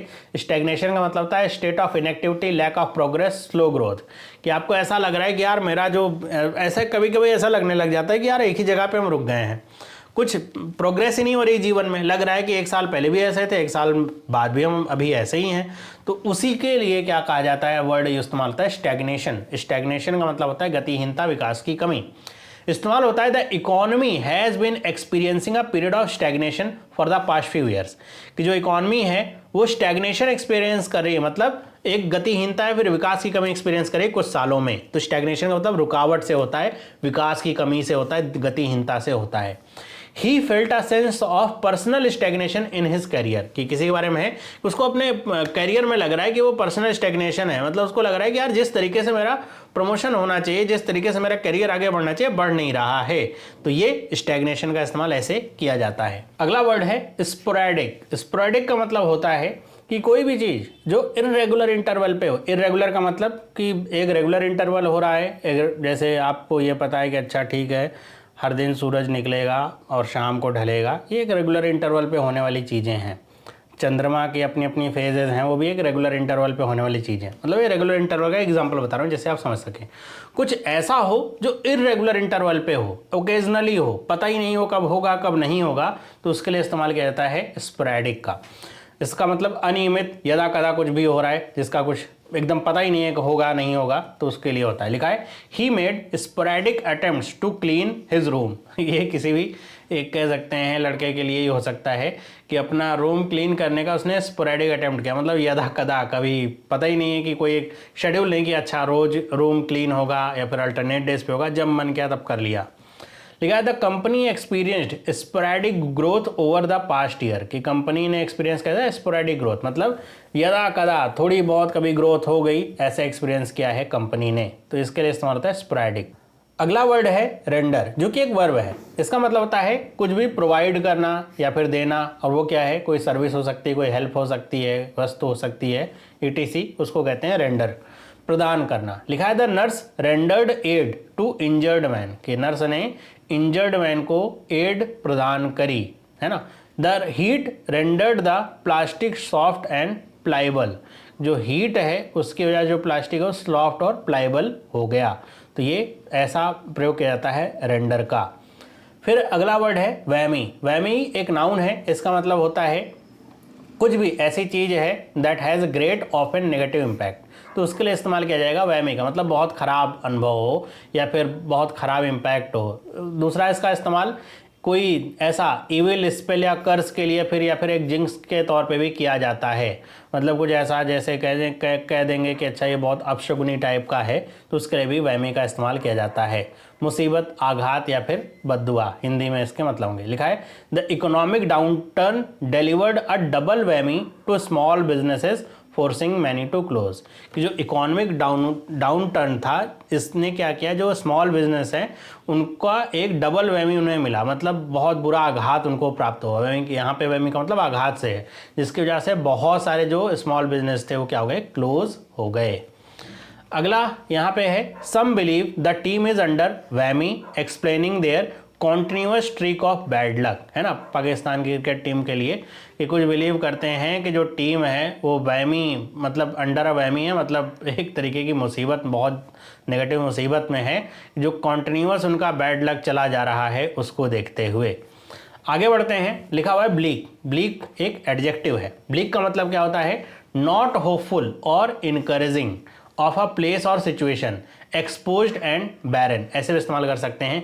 कुछ भी बहुत एक्सपोज्ड हो या फिर बैरन हो, मतलब एकदम किसी स्थान के बारे में बात करें कि ब्लीक है प्लेस, मतलब वो बहुत ज़्यादा बैरन है, उजाड़ है, वहाँ पे कोई साइन ऑफ लाइफ नहीं है, बहुत ही ख़राब सा है ना। या फिर किसी सिचुएशन के बारे में बात करें, कंडीशन की बात करें कि होपफुल नहीं, एकदम इनकरेजिंग नहीं हो कोई सिचुएशन लाइफ में, तो वो ब्लीक कहलाएगी, निराशाजनक, उजाड़, सुनसान। इस्तेमाल होगा the future looked bleak for the unemployed coal miners after the factory close, कि जो फ्यूचर है कोल माइनर्स को अब ब्लीक लग रहा है उन्हें, मतलब एकदम निराशाजनक लग रहा है फैक्ट्री के क्लोज होने के बाद। जैसे अभी के समय में आप कह सकते हैं कि जो प्रोग्रामर हैं या फिर जो कोडर हैं उनके लिए फ्यूचर क्या है, ब्लीक है एआई के आने के बाद, क्योंकि जो काम वो हफ्ते में करते थे एआई के लिए वो काम 5 मिनट का है, एक आदमी चाहिए, वो कितने सारे कोडर्स की छुट्टी कर सकती है एआई। अगला इस्तेमाल है the landscape was bleak and wind swept with no sign of life, कि लैंडस्केप क्या था, एकदम ब्लीक था, मतलब उजाड़ सुनसान सा दिख रहा था, कोई साइन ऑफ लाइफ वहाँ पे नहीं दिख रही थी। तो ऐसे भी इस्तेमाल होता है जगह के लिए भी। अगला वर्ड है एसाइलम। एसाइलम का इस्तेमाल बहुत बार आपने सुना होगा, बहुत ज़्यादा बार ये पूछा गया वर्ड है। एसाइलम का मतलब होता है किसी को प्रोटेक्शन देना, ग्रांट देना by a nation to someone who has fled their native country as a political refugee. कोई पॉलिटिकल रेफ्यूजी के तौर पे अगर किसी दूसरे नेशन में जा रहा है, वहाँ पे शरण मांगता है कि हमें अपने देश में खतरा है, फिर अपने देश से खतरा है, और क्योंकि मेरी विचारधारा देश से नहीं मैच खाती, इस वजह से ऐसे करके, तो इस वजह से कोई नेशन अगर किसी को अपने यहाँ शरण दे रहा है तो एसाइलम होगा। जैसे आपने अगर जूलियस एसांज का नाम सुना होगा, जिन्होंने बहुत विकीलीक्स का नाम अगर आपने सुना होगा, तो उन्होंने ही बहुत सारे डॉक्यूमेंट जो लीक किए थे, जिसकी वजह से बहुत सारे देश उनके पीछे लगे थे। उन्होंने जा करके किसी ना किसी देश से क्या मांगी, पॉलिटिकल असाइलम मांगी, तो ऐसे उनको असाइलम मिलती रही। ऐसे ही आपको अमेरिका के एक एनएसए के एजेंट के बारे में पता होगा कि जो पॉलिटिकल असाइलम या फिर असाइलम के तौर पे पहले चाइना में थे, फिर शायद वो रशिया में चले गए हैं। तो इस वजह से, क्योंकि उन्हें यूएसए से ही खतरा था कि उनकी एजेंसी उन्हें ढूंढ रही थी, पकड़े जाएं, फिर उनके ऊपर देशद्रोह का केस चले। लिखा है एन इंस्टीट्यूशन ऑफरिंग शेल्टर और support people with mental illness. Asylum का एक प्रयोग ऐसे भी होता है कि पागल खाने के तौर पे ऐसे कह सकते हैं हिंदी में, कि कोई ऐसा इंस्टीट्यूशन जो कि मेंटल इलनेस से ग्रसित लोगों को शेल्टर और सपोर्ट देता है, उसे भी एसाइलम कहा जाता है। शरण, मानसिक अस्पताल, दो मतलब होंगे। लिखा है the family sought asylum in neighbouring country after fleeing the war torn region, कि मतलब कोई ऐसा वॉर टॉर्न देश होगा जहाँ पे युद्ध की स्थिति होगी, तो वो वहाँ से जो फैमिली है वो जा करके दूसरे देश में असाइलम मांग रही है, रेफ्यूज मांग रही है कि हम, वरना हम लोग जिंदा नहीं बचेंगे। अगला है इसका, लिखा है many countries have strict laws regarding who qualifies for the political asylum. बहुत सारे देशों के स्ट्रिक्ट लॉज हैं कि किसको हम पॉलिटिकल असाइलम दे सकते हैं। कई बार ऐसा भी हो सकता है कि कोई एक देश में नागरिक हो जो उस देश में आतंकवादी हमला करके आया हो, बहुत सारे लोगों को मार करके आया हो, दूसरे देश में जाकर कह रहा हो कि हमें बचा लो क्योंकि वो दूसरा देश हमारे पीछे पड़ा है, मेरा देश। तो ऐसे में तो आप एक अपराधी को शरण दे रहे हैं, तो पॉलिटिकल असाइलम ऐसे दे रहे हैं। तो इसीलिए बहुत सारे देशों के अपने बहुत स्ट्रिक्ट लॉज भी होते हैं। वहीं पे कुछ देशों के अपने लॉज हैं, जैसे आप अगर कोई कांड करके जाएं इंडिया में और पाकिस्तान में छुप जाएं तो पाकिस्तान में खुशी खुशी कह देंगे हाँ हाँ आपने इंडिया को नुकसान पहुंचाया, आप आसानी से आकर के यहाँ पे छुप सकते हैं, हम प्रोटेक्शन दिए हुए हैं। तो ऐसे बहुत सारे पॉलिटिकल असाइलम दिए भी जाते हैं। फिर अगला है रिजरेक्शन। रिजरेक्शन नाउन है। रिजरेक्शन का मतलब होता है किसी भी मृत व्यक्ति को फिर से जीवित करने को कहा जाता है रिजरेक्ट करना, या फिर रिजरेक्शन उसको कहा जाता है। पुनरुत्थान या फिर पुनर्जन्म, ऐसे कोई भी ऐसा कंपनी है, कोई सिचुएशन है, कंडीशन है जो कि आपको लग रहा है कोई कंपनी आपने लिए पूरी डेड थी, आपने फिर से उसे रिजरेक्ट कर दिया, मतलब फिर से उसको वापस जीवित कर दिया। अब कंपनी जीवित होगी नहीं, एक मेटाफोरिकल टर्म ऐसा इस्तेमाल किया जाएगा। The resurrection of an ancient artifact was painstaking process, कि जो रिजरेक्शन था एंशिएंट आर्टिफैक्ट का वो पेंसटेकिंग प्रोसेस था। मतलब एंशिएंट आर्टिफैक्ट बहुत बुरी कंडीशन में होगा तो उसको रिजरेक्ट करना मतलब उसका पुनरुत्थान करने में बहुत ज़्यादा मेहनत लगी होगी। अगला है the company surprising comeback was seen as a resurrection after near bankruptcy. वही जो मैं आपको एग्जांपल बता रहा था, कंपनी का जो सरप्राइजिंग कमबैक था वो रिजरेक्शन के तौर पे देखा जाए, पुनर्जन्म हो गया कंपनी का, एकदम बैंकरप्सी के कगार पे पहुंच चुकी थी वो कंपनी। अगला है वर्ड नज, जो कि एक वर्ब है। नज का मतलब होता है टू जेंटली पुश और poke someone or something, usually with the elbow to attract attention or move them. मतलब किसी को ऐसा कोहनी से धक्का देना या जेंटली पुश करना, उनका अटेंशन अट्रैक्ट करने के लिए मूव करना, तो उसको क्या कहा जाता है, नज करना कहा जाता है। कई बार इसको ऐसे भी इस्तेमाल किया जाता है किसी को प्रोत्साहित करने के लिए, कि आप किसी को प्रोत्साहित कर रहे हैं तो उसको ऐसा कोहनी वगैरह मारना तो या फिर उकसाना, तो उसके लिए इस्तेमाल किया जाता है पॉजिटिव सेंस में ऐसे बात करें।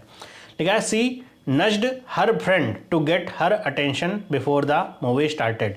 कई बार ऐसा होता है मूवी थिएटर में बैठे रहते हैं अपने दोस्तों का, कुछ दोस्त होते हैं जो बात करने में बिजी रहते हैं, फोटो लेने में बिजी रहते हैं, तो ऐसे ही बताया जा रहा है कि उसने अपनी फ्रेंड को नज किया, मतलब कौन नहीं मारी होगी या फिर पुश किया होगा, टोका होगा मूवी स्टार्ट होने से पहले शांति से वो बैठ जाए। लिखा he was nudged into running for office by several prominent community members. यहाँ पे नज का इस्तेमाल प्रोत्साहित करने से हो रहा है, मतलब किसी को उकसाने का मतलब यहाँ पे पॉजिटिव सेंस, मतलब किसी को प्रमोट, मतलब यहाँ पे किसी को प्रोत्साहित करने से ही है कि आप किसी को बहुत ज़्यादा पॉजिटिवली इन्फ्लुएंस करें कोई काम करने के लिए, कि उसको नज किया गया उसके ही प्रोमिनेंट कम्युनिटी मेंबर्स के द्वारा कई सारे, ताकि वो ऑफिस के, यहाँ पे ऑफिस के लिए रन करने का मतलब चुनाव लड़ने से होता है कि चुनाव में खड़े होने के लिए उसको उसके ही प्रोमिनेंट कम्युनिटी मेंबर्स ने नज किया, मतलब प्रोत्साहित किया कि आपको खड़ा होना चाहिए। अगला है ट्रांसेंड। ट्रांसेंड एक वर्ब है, इसका मतलब होता है to arise above or go beyond the limit of something, to surpass or exceed. मतलब किसी भी क्षेत्र में आप बहुत ऊपर पहुंच चुके हों, लिमिट पार कर चुके हों, तो उसको क्या कहा जाता है, ट्रांसेंड करना, है ना, परे जाना, उठना। लिखा है हर परफॉर्मेंस ट्रांसेंडेड ऑल एक्सपेक्टेशंस, कि उसकी जो परफॉर्मेंस थी उसने सारी एक्सपेक्टेशन के परे चली गई वो, मतलब किसी ने इतनी उम्मीद ही नहीं करी थी, इतनी अच्छी उसकी परफॉर्मेंस थी। Humanity has potential to transcend its current limitation, कि मानवता के अंदर ये पोटेंशियल है कि वो जो करंट लिमिटेशन है उसको ट्रांसेंड कर सके। मतलब ऐसा समझिए कि मानवता के लिए कुछ भी असंभव जैसी चीज़ नहीं, हर चीज़ के परे जा सकते हैं मानवता के लिहाज से। अगला वर्ड है एलेगोरिकली। एलेगोरिकली का यहाँ पे जो वर्ड आता है ये एलिगोरी से ही आता है। एलिगोरी का मतलब क्या होता है, कोई स्टोरी या पोएम या picture that can be interpreted to reveal a hidden meaning. मतलब वर्ड कुछ और लिखे रहे हैं लेकिन उनके मतलब कुछ और निकल के सामने आते हैं, तो उसको क्या कहा जाता है, एलिगोरी कहा जाता है। स्टोरी हो या पोएम हो, है ना, जनरली ये रिलीजियस होती है, तो एलिगोरी या पोएम जब इस्तेमाल होता है तो एलिगोरिकल भी उसी से आता है कि अगर किसी भी चीज़ के बारे में बात हो रही हो, एकदम रूपात्मक हो, अर्थपूर्ण हो, मतलब उसके आप शब्द पढ़ें तो वो जो लिटरल मीनिंग है वो नहीं है, उसके कुछ अलग ही अर्थ निकल के आता है। लिखा था novel is filled with the allegorical references to the political climate, कि कोई नॉवेल ऐसे लिखी गई जिसके एलिगोरिकल रेफरेंसेस हैं, मतलब जो पॉलिटिकल क्लाइमेट चल रहा होगा उसको लेकर के नॉवेल लिखी गई हो और वहाँ पे वर्ड का जो इस्तेमाल किया जा रहा होगा तो आप अपने रियल लाइफ से रिलेट कर पा रहे होंगे कि जो शब्द लिखा गया है या जिसके बारे में बात हो रही है, हो सकता है नाम वहाँ दूसरा हो लेकिन आप कनेक्ट कर पा रहे होंगे अपने रियल लाइफ से कि अच्छा ये इनके बारे में बात हो रही है, तो हिडन मीनिंग आप उसकी समझ पा रहे होंगे। The painting can be interpreted on both a literal and an allegorical level. मैंने क्या कहा, लिटरल तो एक कि जो आपको दिख रहा है उसको क्या कहा जाता है, लिटरल मीनिंग, जो आपको सामने दिख रहा है जो लिखा हुआ है वही उसका मतलब है। एलिगोरिकल का मतलब कि आप उसमें हिडन मीनिंग कुछ भी निकाल सकते हैं। तो वही पेंटिंग कोई देखी तो ये बताया जा रहा है कि इसको दोनों तरीके से इंटरप्रेट किया है। सामान्य व्यक्ति होगा देखेगा अच्छा ये पेंटिंग है, कोई दूसरा व्यक्ति होगा, अब जैसे मान लीजिए कि एक सेब की पेंटिंग है। अब सेब कैसे बनेगा, मान लीजिए ऐसे सेब की पेंटिंग है, ऐसे ही सेब बना हुआ है और यहाँ से ये सेब ऐसे कटा हुआ, कटे सेब की बनाया था पेंटिंग, ऐसे बना हुआ सेब। तो अगर कोई ऐसा व्यक्ति हो, कोई गांव का व्यक्ति हो, मतलब गांव का व्यक्ति मतलब इसका इतना ज़्यादा एक्सपोजर नहीं हो, वो अगर इसको देखेगा पेंटिंग को तो कहेगा सेब, खाया हुआ सेब है। कोई पढ़ा लिखा गांव का व्यक्ति होगा जिसके पास एक्सपोजर होगा, इतना ज़्यादा मॉडर्न होगा, थोड़ा बहुत भी मॉडर्न होगा, तो ये क्या समझेगा, अच्छा ये तो एप्पल कंपनी का लोगो है ना। समझ पा रहे हैं क्या कि एलिगोरिकल का मतलब क्या होगा कि आप जैसे पेंटिंग के बारे में बात हो रही है कि वो कोई सामान्य व्यक्ति होगा तो उसको कटा हुआ खाया हुआ सेब लगेगा, और जो इंटेलेक्चुअल टाइप का होगा या फिर जिसको थोड़ा बहुत एक्सपोजर होगा तो वो ये समझ जाएगा कि एप्पल कंपनी का लोगो है, ये तो खाया हुआ सेब भी हो सकता है, एप्पल कंपनी का लोगो भी तो बना हुआ हो सकता है। तो ऐसे भी इसको समझा जा सकता है। अगला वर्ड है गैम्बिट। नेटफ्लिक्स का एक शो आपने अगर देखा होगा द क्वींस गैम्बिट। गैम्बिट का मतलब क्या होता है, a manoeuvre or action use to gain an advantage often involving some risk. मतलब कोई भी चाल या फिर दांव आप चलते हैं जिसमें आपको लगता है कि अगर ये चाल मेरी कामयाब हो गई तो मुझे ये एडवांटेज मिल जाएगा, लेकिन उसमें कुछ रिस्क भी होता है। तो ऐसा जो मूव होता है उसको क्या कहा जाता है, गैम्बिट। हिंदी में दांव अगर समझिए तो आपको समझ में आ जाएगा। लिखा है the general's gambit paid off leading to a decisive victory, कि जो जनरल का गैम्बिट था मतलब जनरल ने कोई दांव चला होगा तो वो पेड ऑफ कर गया, मतलब उसका जो दांव है वो सफल हो गया, जिससे जो डिसाइसिव विक्ट्री है वो प्राप्त हो सकी। लिखा है offering a seemingly generous concession was a clever gambit. मतलब किसी दुकानदार या किसी सेंस में बात हो रही होगी कि सीमिंगली जनरस कंसेशन दिया जाना जो था वो एक क्लेवर गैम्बिट था, मतलब एक दांव चला गया था, चालाकीपूर्ण दांव चला गया था, तो उसके बारे में बात हो रही है।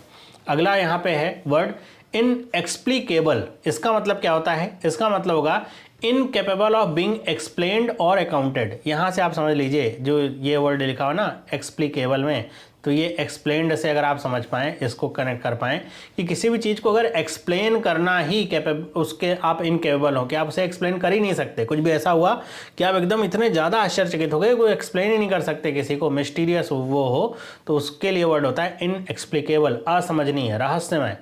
लिखा the sudden disappearance of the witness was inexplicable. किसी केस में कोई विटनेस रहा होगा, वो सडन उसका डिसअपियरेंस हो गया जो कि इनएक्सप्लिकेबल था, जिसे समझाया ही नहीं जा सका कि भाई वो कैसे गायब हुआ, कहाँ गायब हुआ, कुछ पता ही नहीं चल पाया। The rise in her popularity was a quite inexplicable. किसी के बारे में बात हो रही है कि उसकी जो पॉपुलरिटी अचानक से इतनी बढ़ गई वो इनएक्सप्लिकेबल था, मतलब ये समझ से परे था कि इतनी जल्दी किसी की पॉपुलरिटी कैसे इतनी बढ़ गई।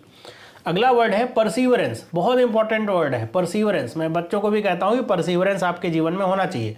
परसीवरेंस का मतलब क्या होता है, study, persistent in a course of action specially in spite of difficulties. मतलब ये है सतत प्रयास, कि जीवन में परेशानियां आ रही हैं उसके बावजूद भी आपके प्रयास नहीं रुकने चाहिए, परसिस्टेंस आपकी बनी रहनी चाहिए कि आप अगर पढ़ाई कर रहे हैं आप कर ही रहे हैं, नेगेटिव थॉट्स आ रहे हैं, एग्जाम में फेल हो रहे हैं, लेकिन फिर भी आप अपनी पढ़ाई को जारी रख रहे हैं, तो इसी को क्या कहा जाता है, परसिवरेंस। और इसीलिए कहते हैं कि आप में अगर दृढ़ता, लगन है ना, लगन इसके बहुत अच्छा हिंदी वर्ड है कि लगन आपके अंदर अगर है कि आप हार नहीं मान रहे हैं तो सफलता आपको मिलती जरूर है।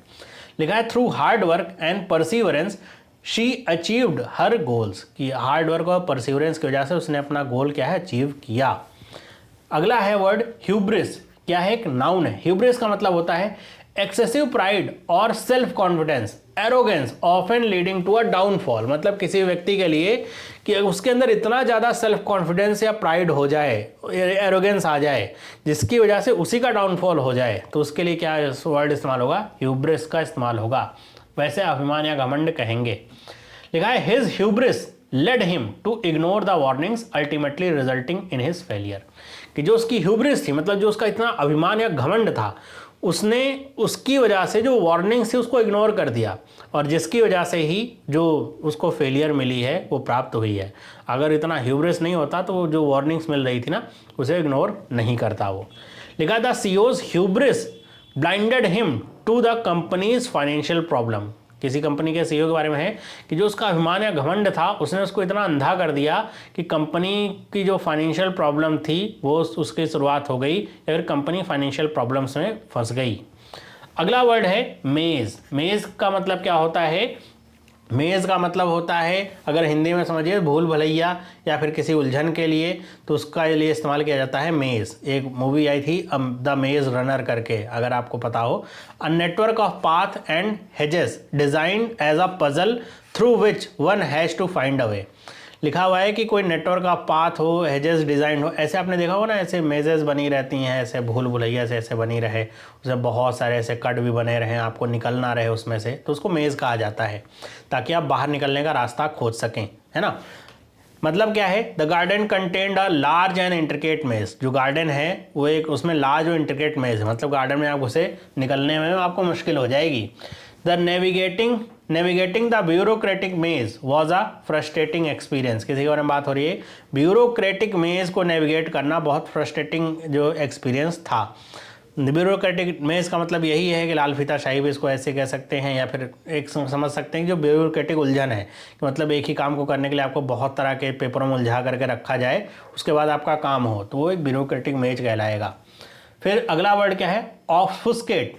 इसका मतलब क्या होता है? इसका मतलब होता है टू बीविल्डर और कंफ्यूज, टू मेक अनक्लियर, मतलब एकदम उलझा करके रखना, किसी को कंफ्यूज करके रखना, अनक्लियर करके रखना, उसके लिए ये वर्ड इस्तेमाल होता है ऑब्फुस्केट, मतलब भ्रमित करना, अस्पष्ट करना। लिखा है the politician try to obfuscate the truth by using complicated language, कि पॉलिटिशियन ने लोगों को भरमाने का प्रयास किया, भ्रमित करने का प्रयास किया सही बात से, इतनी ज़्यादा कॉम्प्लिकेटेड लैंग्वेज का इस्तेमाल कर लिया। कब कोई आपसे आपका दोस्त झूठ बोले, आप उससे सच सुनना चाहें, लेकिन वो इतने ज़्यादा कॉम्प्लिकेटेड लैंग्वेज का इस्तेमाल करने लग जाए, इतना ज़्यादा आपको घुमाने लग जाए कि आप सही बात से ही आगे बढ़ जाएं, कि आपको पता ही ना रहे कि आप किस बारे में बात कर रहे थे, तो इसलिए इस तरह का वर्ड इस्तेमाल होता है। लिखा है his explanation only served to obfuscate the issue further, कि जो उसका एक्सप्लेनेशन था उससे कुछ भी सॉल्व नहीं हुआ। लिखा हुआ है कि उसने सिर्फ इसलिए दिया ताकि जो रियल इशू है, जो इशू है उससे भ्रमित किया जा सके, इसलिए उसने एक्सप्लेनेशन दिया। मतलब लोग सोच रहे थे कुछ एक्सप्लेनेशन देगा तो उससे कुछ क्लैरिटी होगी, बल्कि उसने और अस्पष्ट कर दिया, भ्रमित कर दिया। अगला वर्ड है अनकैनी। अनकैनी का मतलब क्या होता है? स्ट्रेंज और mysterious, especially in an unsettling way, या फिर वियर्ड आप कह सकते हैं, कि बहुत अनसेटलिंग वे में कुछ भी मिस्टीरियस हो, स्ट्रेंज हो, समझाया ना जा सके, जिसे अजीब सा हो, रहस्यमय हो, तो उसको अनकैनी कहते हैं। लिखा है she had uncanny resemblance to her grand mother. तो ये बताया जा रहा है किसी के लिए कि मतलब कोई किसी लड़की के लिए कि वो अपने ग्रैंड मदर से उसकी रिजेम्बलेंस इतनी ज़्यादा है कि अनकैनी है। मतलब ये बड़ा अजीब सा लग रहा है कि कोई भी अपनी ग्रैंड मदर से इतनी ज़्यादा उसकी रिजेम्बलेंस कैसे हो सकता है, शक्ल एक तरह हो, एकदम बात व्यवहार एक तरह हो, तो ऐसा होता है। अगला वर्ड है, इसको कहेंगे लिटरल। लिटरल का मतलब क्या होता है? इसका मतलब होता है कि लिखा है शोर ऑफ अ सी, मतलब किसी समुद्र के किनारे को लेकर के है, या फिर लेक का किनारा हो, रिवर का किनारा हो, तो उसके लिए इस्तेमाल होता है। Specifically the zone between high and low water mark. High और लो वाटर मार्क के बीच का जो जोन होता है ना, आपको पता होगा समुद्र में एक हाई टाइड्स आते हैं, तो अगर जो हाई वाटर है, जैसे मान लीजिए समुद्र है, यहाँ तक हाई आ रहा है वाटर, यहाँ तक लो आ रहा है, तो ये जो बीच का जो एरिया पैसेज बनेगा, तो इसी को लिटरल कहेंगे। नाउन की तरह इस्तेमाल करेंगे तो इसको कहा जाता है a reason along the coast, कि जो कोस्ट के आसपास का इलाका होता है ना, उसे लिटरल कहते हैं, तटवर्ती समुद्र तट। लिखा था littoral zone is a home to diverse range of marine life, कि जो लिटरल जोन होता है किसी भी समुद्र का, बताया जा रहा है कि वो डाइवर्स रेंज होता है मरीन लाइफ का, मतलब वहाँ तरह तरह के जीव पाए जाते हैं। लिखा the storm cause significant damage to the littoral, कि जो स्टॉर्म है उसने लिटरल जो एरिया है उसमें बहुत ज़्यादा डैमेज किया, मतलब एक जगह के लिए स्पेसिफिक ये वर्ड इस्तेमाल होता है। अगला वर्ड है कॉर्वेट। कॉर्वेट आपने कार के बारे में सुना होगा, कॉर्वेट एक कार आती है तो वो कॉर्वेट तो है ही। कॉर्वेट का अपने आप में मतलब होता है एक स्मॉल लेकिन fast warship lightly armed and used to escort duty, anti submarine warfare and other light task, मतलब छोटा युद्धपोत जो होता है उसको कॉर्वेट कहा जाता है। लिखा था allied corvettes played a crucial role in protecting convoys from German U boats during World War II। आपको पता होगा वर्ल्ड वॉर II में जर्मन की जो यू बोट्स है ना उन्होंने कहर ढा रखा था, तो उन यू बोट्स से प्रोटेक्ट करने के लिए अलाइड फोर्सेस ने कॉर्वेट्स का प्रयोग किया था, जो कि बहुत ज़्यादा यूजफुल वहाँ पे साबित हुई थी। अगला वर्ड है एक्यूएस, जो कि एक वर्ब है। लिखा है to accept something reluctantly but without protest, मतलब किसी भी चीज़ को अपनी इच्छा नहीं है कि हम उसे एक्सेप्ट करें लेकिन फिर भी एक्सेप्ट कर रहे हैं, वो भी बिना किसी प्रोटेस्ट के, तो उसके लिए ये वर्ड इस्तेमाल होता है एक्यूएस। राजी होना या फिर मौन स्वीकृति देना। लिखा है the employee was reluctantly acquiesced to the new company policy, कि जो एम्प्लॉई हैं उन्होंने रिलक्टेंटली मतलब ना चाहते हुए भी जो कंपनी की नई पॉलिसीज थी उसे एक्सेप्ट कर लिया, मौन स्वीकृति दे दी। कंपनियों में तो होता ही है भाई कि आप अगर कंपनी में बने रहना चाहते हैं जो भी पॉलिसी उन्हें मानना ही पड़ेगा। फिर अगला वर्ड है मेटाफोरिकल। मेटाफोरिकल का मतलब तो आप जानते होंगे, रिलेटिंग टू और कैरेक्टराइज्ड बाय मेटाफर या फिर सिंबॉलिक, मतलब अलंकारिक या फिर व्यंग्यात्मक पूर्ण से कुछ भी बात होती है मेटाफोरिक उसको कहा जाता है। लिखा है the poet use metaphorical language to convey deep emotion, कि पोएट ने अलंकारिक भाषा, मेटाफोर का मतलब ये होता है अलंकारिक भाषा का प्रयोग किया डीप इमोशन को दिखाने के लिए। तो इसी के साथ हमारे जो 50 वर्ड हैं वो समाप्त होते हैं। आई होप आपको ये जो 50 वर्ड थे ये समझ में आए होंगे, कैसे इनका यूज़ किया जाता है, किस तरीके से इस्तेमाल होगा, कहाँ पॉजिटिव कहाँ नेगेटिव सेंस होता है, सब कुछ अच्छे से समझ में आया होगा। अगर ये वीडियो आपको अच्छी लगी तो आप लाइक करके कमेंट करके बताइएगा ज़रूर, ताकि इसका मैं दूसरा जो सेकंड पार्ट है वो भी आपके सामने ला सकूं। इसका अगर आपको PDF चाहिए तो वो आपको हमारे टेलीग्राम जो चैनल है उस पर मिल जाएगा, उसका लिंक आपको डिस्क्रिप्शन बॉक्स में और कमेंट में मिल जाएगा, वहाँ से जा करके आप ज्वाइन कर सकते हैं और PDF को डाउनलोड कर सकते हैं। मिलते हैं अगली वीडियो में, सभी लोगों को बाय,